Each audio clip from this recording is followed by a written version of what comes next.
Hello children. So today we are revising the fourth chapter, that is structure of the atom. In the previous video we revised about discovery of electrons, protons and neutrons. Okay, so electron was discovered by J.J. Thomson, proton by E. Goldstein and neutron by James Chadwick. Now after the discovery of electrons and protons, the next question that comes in the mind of scientists is to find out how these electrons and protons are arranged inside the atom. Okay, so now the next target for scientists was to find the structure of atom. Okay, now various scientists proposed or they gave their model of atom. But from that, J.J. Thomson was the first scientist to propose a model for the structure of atom. Now remember children, during this time only electron and proton was discovered. Neutron was discovered much later. So in all this model, you will not find neutron. You will only see electrons and proton. Okay, so now let us study or let us find out what was Thomson's model of atom. Okay, how it was. So according to Thomson's model, an atom consists of a sphere or ball of positive charge with negatively charged electrons embedded in it. Okay, so this is how his model of atom looked like. Okay, so according to Thomson, atom is a sphere and that sphere has positive charges, and in that positive charges negatively charged electrons are embedded. Then he said that the positive and negative charges are equal in magnitude, so the atom as a whole is electrically neutral. Now this statement means that the total negative charge of electron is equal to the total positive charge of sphere. These equal and opposite charges balance each other, due to which the atom becomes electrically neutral as whole. Okay, so in whole atom becomes electrically neutral because of balance between the positive and the negative charge. Okay, now this Thomson's model, it has similarity. Okay, it can be compared to watermelon and as well as Christmas pudding. Okay, so Thomson's model, it has similarity with watermelon and Christmas pudding. Let us look at watermelon and let us find out the similarity. Now Thomson's model we can represent with that of watermelon. The red edible part, okay, the red part which we eat, the red part is similar to the ball, okay, the sphere of positive charges. So over here the red part is a sphere of positive charges and the black seed represents the electron. Okay, so the red part represents positive charges and the black seed represents electron. Same way we can compare Thomson's model with Christmas pudding. Now Christmas pudding, the Christmas pudding represents the positive charge, sphere of positive charge, and the dry fruits that are present in the pudding represents electron. Okay, so this was Thomson's model. But Thomson's model had certain limitations. Thomson could not explain the stability of atom. Even his model of atom could not explain or could not give result to the various experiments performed by scientists. Okay, so there were scientists who kept Thomson's model of atom in mind and they performed the experiment, but they could not get the result. And one of the scientists was Ernest Rutherford.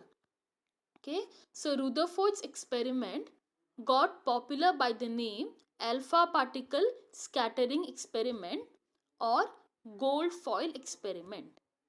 Okay, so even Rutherford performed this experiment by keeping Thomson's model of atom in mind. Now, alpha particle scattering. From that, let us know what is alpha particle.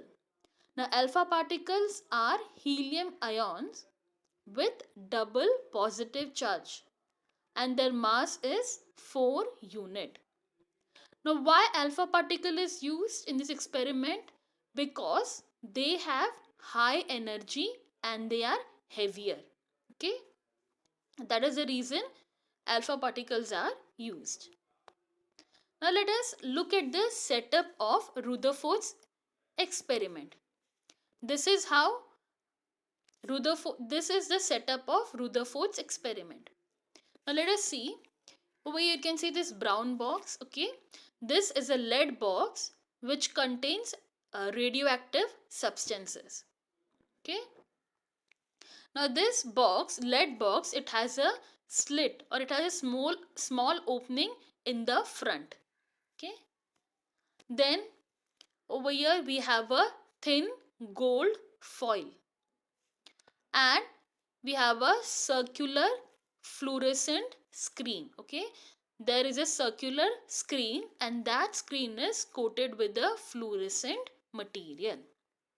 Now here in the experiment, what happens? From the lead box, alpha particles are released.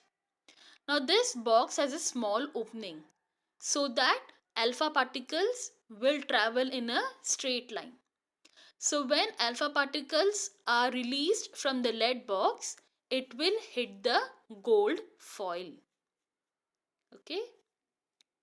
Now what is the reason why gold foil is used? Because a thin gold foil contains approximately 1000 atoms.